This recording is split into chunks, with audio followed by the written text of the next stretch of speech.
Hey everybody. Hey, good evening. I hope everybody is doing well. We're gonna wait for. We're gonna go ahead and go and hopefully. Oh, there's Brenda. Hopefully more people will be joining us on the call. But hey, Brenda. I don't know if you can hear us or not. But this week, what we decided we were going to talk about was we're going to continue to stay business focused. Someone introduced us to a book called The Game Plan. Yeah, that book, you can show it off, which we've absolutely been loving. It's been helping us to really look at this business very differently and how we can take it to the next level. But it's a great book just for helping individuals to see how simple this business is. It takes you step by step through everything from getting your kit all the way to silver. Yeah, I think that's what I like too, is it breaks it down very specific. So I feel like there's so many different ways you can do this. And some people find like with their personality, they gravitate to a certain way of doing things where others gravitate to a different way. But I like this game plan because it just sets it up very, very simply and very step by step so that you can be successful. I believe the author, Sarah, she's now a diamond, but she went to, what was it, platinum in 17 months. So within a year, she was able to replace her income. So she really lays it out step by step. And I like that because it makes it simple. It doesn't overcomplicate it. And sometimes we can take simple things and make them more complicated than they need to be. Yeah. So I highly recommend it. Anybody on our team, get this book called The Game Plan by Sarah Harnish. Yep, the I said game her plan. name correctly. Yep. But what I wanted to do is just take a few minutes this week because we're going to talk about one of the chapters in the book that I thought was very interesting because it's actually in the beginning of the book, and it's entitled "Avoiding Pitfalls: The 6 Mistakes Every Stagnant Business Maker Makes." And I thought it was interesting why they would put something like this in the beginning of the book. Mm-hmm. But one of the things that it points out is they're putting in the beginning of the book because they want you to avoid these pitfalls from the very beginning of the business. So it actually gives you a one-up on those of us who have probably been in for a little while because as I was reading this, some of these mistakes we've actually made too. So there's been some things we've had to adjust and correct. So let's just talk about a few of these because it says that every time that one of my business builders is stagnant, they fall into one of these 6 categories. With the first one being they don't have a strong close to wrap up their lecture. So I think that's probably the biggest one because when we're doing like a class or you're doing a one-on-one, it's great that people get the education because that's what they really need to make a informed decision, right? Mm-hmm. But sometimes we don't give them the information on how they can get their kit. Yeah. So they never get started. And I'll say I was guilty of that. So in the beginning, I'm doing all the presenting and I'm educating and I'm showing them. And then it's like, okay, thanks for coming. And, like, granted, we're not pushy and forcing anybody to do anything, but they should at least know when they're ready or if they're ready, what they should do next. Like they should know that, okay, if I do want to get a kit, I would go to youngliving.com. I would put in, your membership number. They should at least know how to do it, should they choose to do it. Yeah. And I know I would drop the ball in that because I'd be like, okay, thanks.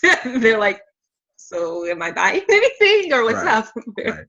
And the nice thing about this book is in the back of the book that it has the scripts. Mm-hmm. So it even gives you the verbiage that you could use on doing a class or doing an in-home party and also how to close it out, so that you make sure that they have all the information they need and you close it out with confidence. That way this person is confident in making the decision to purchase a kit and to get started on that wellness journey using the oils. So that's the biggest one. That's the first one is have a strong close whenever you're educating an individual on oils. Number 2 was they keep tapping into the same friend circles. So I think sometimes that's something we were guilty of also. Yes. I believe it's, what is it, every 90 days people's circumstances change. So if someone has told you they're not interested at this time, or they do not want to come to a class, or you get the feeling that they're not really interested, just cycle back to them in 90 days. Mhm. If someone is not really responding positively to what you're telling them, it just doesn't make sense to keep going back to that same well Right. and inviting them to every single class. They're going to get burned out. They're going to get irritated. And I know with Facebook, when you get like the event invitations, they're just not even going to look at it. So don't tap into the same circle of friends every time that there's a class.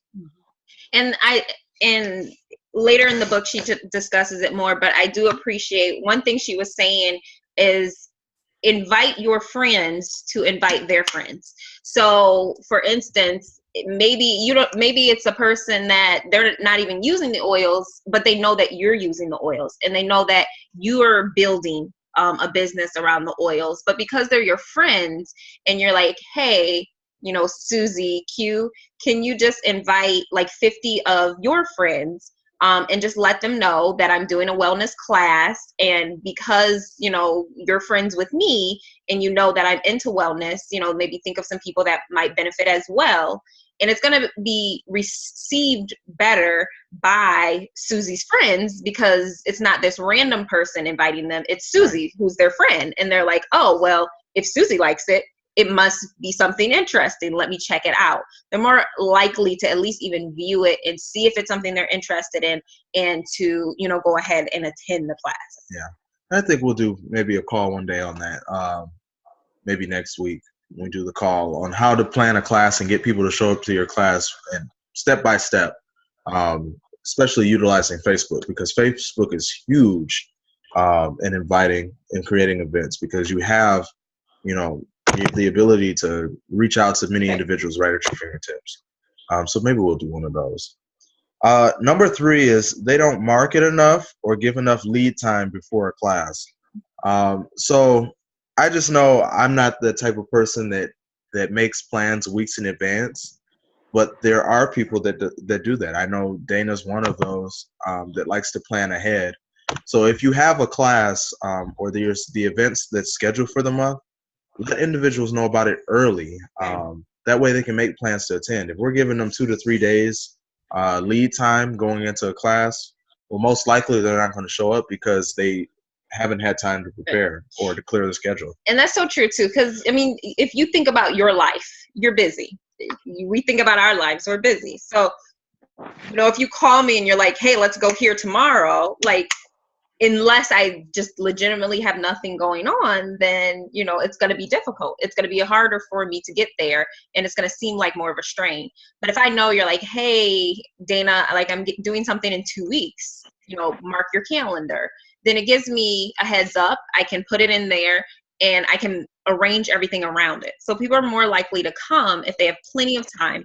Of course, you still want to do those reminders. So even if you're inviting them out 2 weeks, they have it in their head, they're thinking about it. And then of course, 2-3 days before the event, you want to again invite them. And then hours before the event, you want to invite, again, remind them again, just because we're busy. We have a lot going on. So just like you're busy, they're busy too. So we want to make sure that they understand, like, this is an exciting event. They're going to learn something, because really what we have can really change people's lives, whether it's on an emotional level, whether it's physical.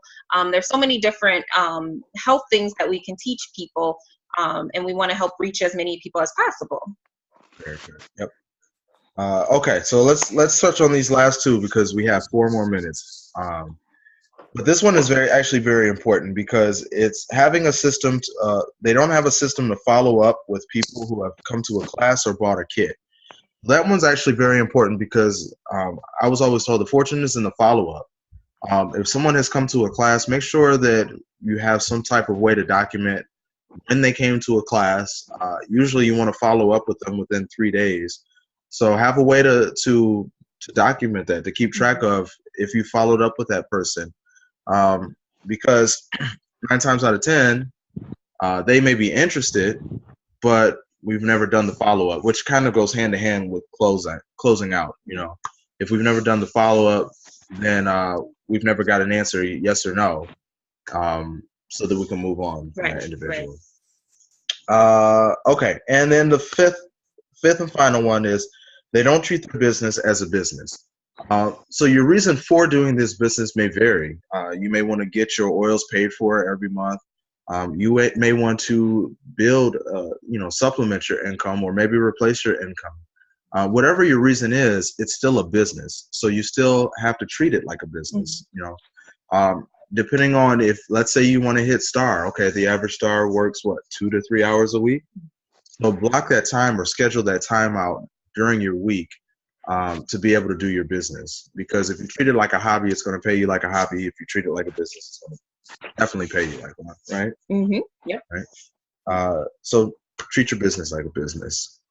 I think that was it for all I had. Did you have anything you wanted to add? Well, I was going to say too, like something from the chapter where it says you can't grow a business without teaching in some form. So even if it's handing out CDs or DVDs, step outside your comfort zone. So maybe, your personality isn't really like, oh, I'm going to be hosting parties or doing certain things, but you still want to get the word out. So another thing that Sarah has is on audio, the essential oils one-on-one. So what I've really, really been enjoying doing is I burnt a bunch of them, and she's given us permission on her site to go to her site and download the MP3, and you can actually burn them to CDs and pass them out. So that's what I've been doing. I've been passing them out to people. If I've been talking about the oils, if we haven't had time to really connect and sit down and me go through the oils, it is an amazing one-on-one. So definitely make sure you listen to that one-on-one because she just hits on so many points, and she talks about her own personal experience and really helps you to appreciate that it's not just about oils, it's about toxic-free living in general, and really helping to help people in their lives all around. So it's a great one-on-one. So even if you can't get to classes, you can at least pass those out to people that might be interested. So I really did like that as well. Yeah. So those are just some good tips to think about. Like I said, the reason we went over these now is because we know that there's some team members that have not even had their first class yet. So these are good things to keep in mind when you're preparing for your first class or when you're speaking to individuals. Like I said, it's in the book early because it's going to help you avoid the mistakes that even Dana and I have made in our past year. And the reason why we're starting to take off is because now we're implementing, correcting some of those things.